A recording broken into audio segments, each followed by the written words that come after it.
Did you know that right now over 4.8 billion people are scrolling? We wake up and we scroll. We scroll while we eat, while we walk, while we talk. We scroll through joy, through sadness, through silence. But what if it's not just a habit?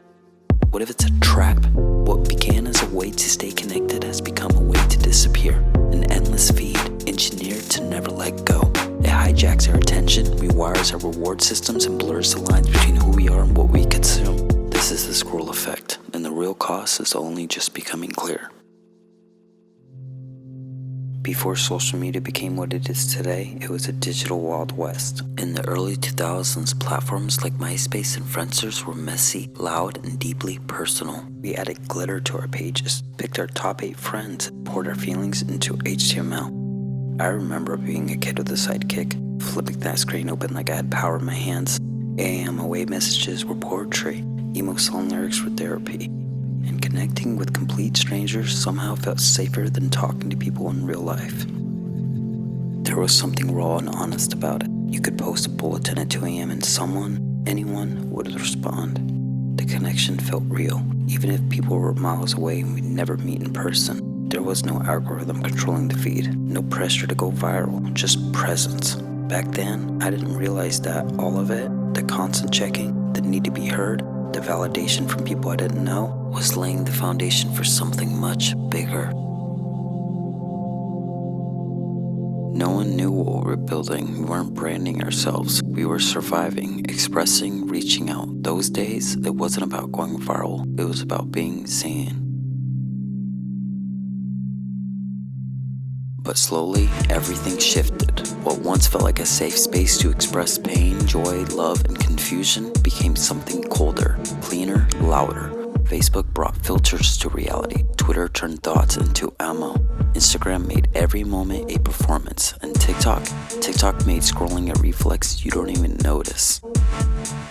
Platforms evolved, but connection didn't grow. It shrank. That era, the early internet, gave rise to more than just connection. It shaped culture. AOL chat rooms, AIM screen names, MySpace bulletins. They became entire social ecosystems. They didn't just change how we talked. They changed how we saw ourselves.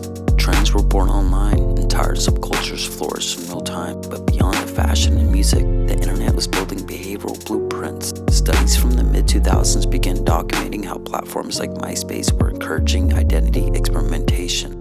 Not just expression, but transformation. Users were customizing profiles as a form of self-branding before that term even existed.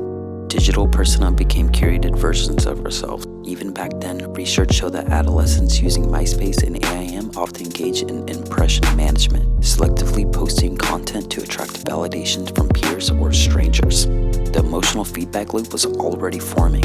With every message received, every comment liked, every new friend request, we felt a rush of validation. Like we mattered. Those moments of recognition created a feedback loop. The more attention we got, the more we posted, and slowly, our self-worth became tied to digital interaction. And while it felt harmless, even empowering, psychologists were already warning about rising anxiety and social comparison, especially in teens. Social status was becoming digital. We didn't call it addiction, but it was the beginning. We were primed emotionally, psychologically for what came next. Platforms evolved into content machines designed to keep us glued to the screen. And then came the feature that changed everything: infinite scroll. Invented in 2006, infinite scroll removed friction. No more decisions, no more stopping points, just one endless stream of new content. It turned our phones into slot machines. Pull to refresh, pull to refresh, pull again. Our attention became a currency and we gave it away, one swipe at a time.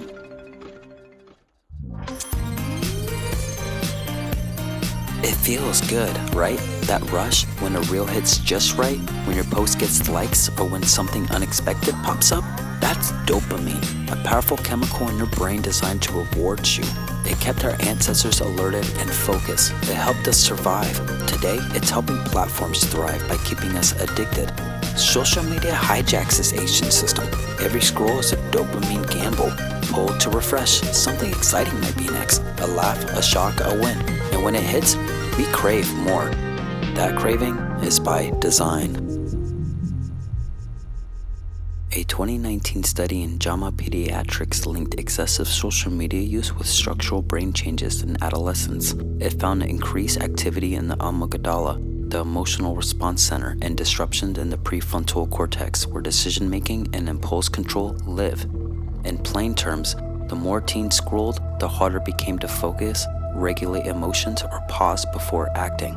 And it doesn't stop there. In 2022, researchers at the University of North Carolina found that habitual social media checking actually rewires the brain's reward systems, increasing reactivity and dependency on feedback. It makes us hypersensitive to likes, comments, and digital praise. This isn't just a quirk of modern life, it's neurological conditioning. Meanwhile, cortisol, the body's stress hormone, surges during doom scrolling, comparison spirals, even online conflict. We're sitting still, doing nothing, and yet our nervous systems are firing like we're under threat.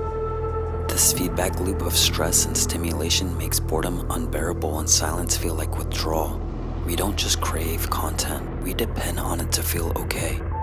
Social media isn't just changing what we do, it's reshaping how we think, feel, and survive.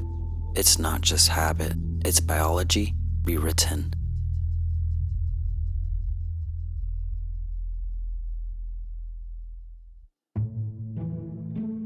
Kids today are the first generation to grow up fully immersed in digital life. By age 12, the average child has already spent thousands of hours on screens. Social media isn't just shaping their interests, it's shaping their identity. Self-worth is being measured in likes, filters, followers, and views.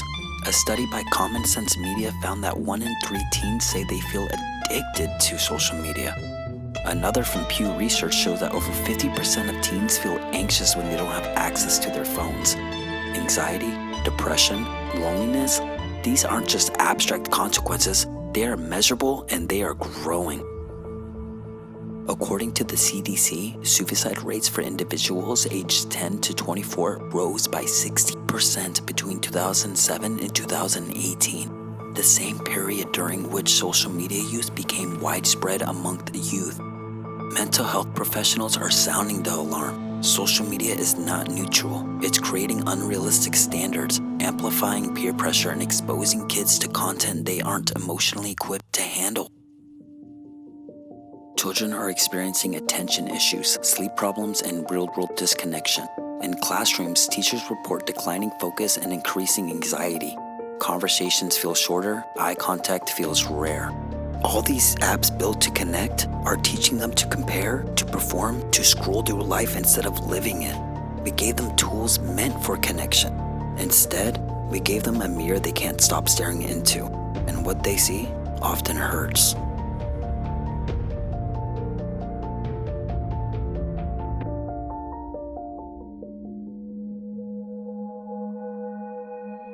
Social platforms don't just serve content, they study you. Every swipe, pause, like, and comment feeds their algorithms. They know what makes you laugh, what makes you angry, what keeps your eyes glued to the screen, and they use it, not to inform you, but to influence you. The goal? Keep you engaged, keep you hooked, keep you scrolling. It's not random, it's precision psychology. Algorithms exploit your triggers, your fears, and your desires, all in real time. In 2018, a former Facebook executive, Jamal Palathabia, admitted that these platforms are ripping apart the social fabric of how society works. He wasn't being dramatic, he was being honest.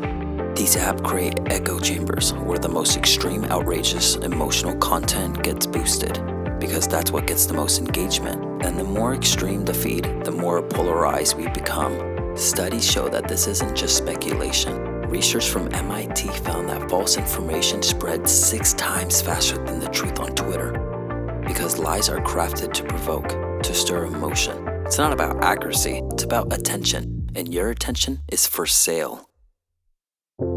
Every moment you're online, data is being collected. Your habits, your behavior, your psychology. That data is sold to advertisers who want to sell you something or sell you an idea. Political campaigns, conspiracy theories, beauty filters, all competing for one thing: your belief, your behavior, your mind. This is digital manipulation at scale, and it's invisible because it feels like choice. But if the algorithm's deciding what you see, when you see it, and how you feel afterward, is it really your choice? We're not the users anymore. We're the product, and we're being programmed, not by people, but by code that knows us better than we know ourselves. This isn't science fiction. It's happening right now, and it's making us forget how to just be. There is hope, not easy hope, not the kind you scrolled past, but real earned hope. More people are waking up to the truth that we've been programmed, that our habits aren't ours alone. They've been shaped, nudged, and reinforced by invisible systems designed to keep us distracted. Awareness is a disruptor, and it's growing. Screen time tracking, digital detoxes, turning off notifications, logging out on purpose. People are starting to reclaim their attention, one choice at a time. In 2023, data from the American Psychological Association showed that intentional social media use, setting time limits, muting toxic accounts, disabling algorithmic feeds, was directly linked to lower stress and higher self-esteem. Parents are setting boundaries, teens are deleting apps, creators are breaking the cycle. Some platforms have responded, offering screen limits, wellness reminders, but the truth is, the responsibility is on us.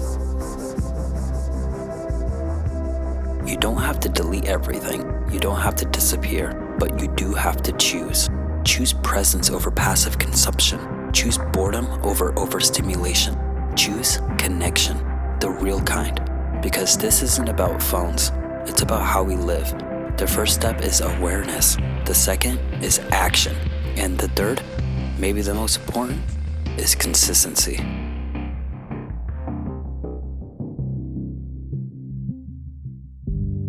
We can't go back, but we can move forward differently. Technology isn't going away, neither is social media, but maybe it can evolve. Maybe we can use it instead of being used by it. What if we created platforms that prioritize well-being over profit? What if we reimagined connection not as a metric, but as a mirror? Something honest, human, and whole. Countries like Norway and France are already implementing screen time regulations for children. Schools around the world are launching digital literacy curriculums, and creators, just like you and me, are starting to speak up. This movement isn't loud, but it's growing. We can choose to be more mindful, to be intentional with our time, our energy, our attention. We can design a better digital future, one that makes us more human, not less. Change doesn't start in Silicon Valley. It starts at home. It starts with us. Social media is not the enemy, but the way we've let it consume us, that's worth questioning. We've traded depth for dopamine, presence for performance, connection for comparison. But the scroll doesn't own you. You can stop. You can choose. You can reclaim your mind. Maybe it starts by leaving the phone in another room, by having an awkward conversation face to face, by looking up, listening, sitting still. We don't need more hacks. We need more truth, more silence, more attention, more humanity. The scroll will always be there, but so is real life. And the more we wake up to that, the more powerful we become. Because beyond the algorithm is awareness, beyond feed is freedom, and beyond distraction is you. Yeah, you. The part of you that remembers stillness, that misses slow mornings, long conversations, real laughter. You. The part that once got bored and created something, not for views, not for validation, but just because it felt right. We are not broken. We are not too far gone. But we do need to pay attention to ourselves, to each other, to the moments between notifications. The world doesn't need more content, it needs more consciousness, and that starts with us. This is your mind, your time, your life. Take it back. Live it well. Live it awake. Thanks for watching. This is The Scroll Effect.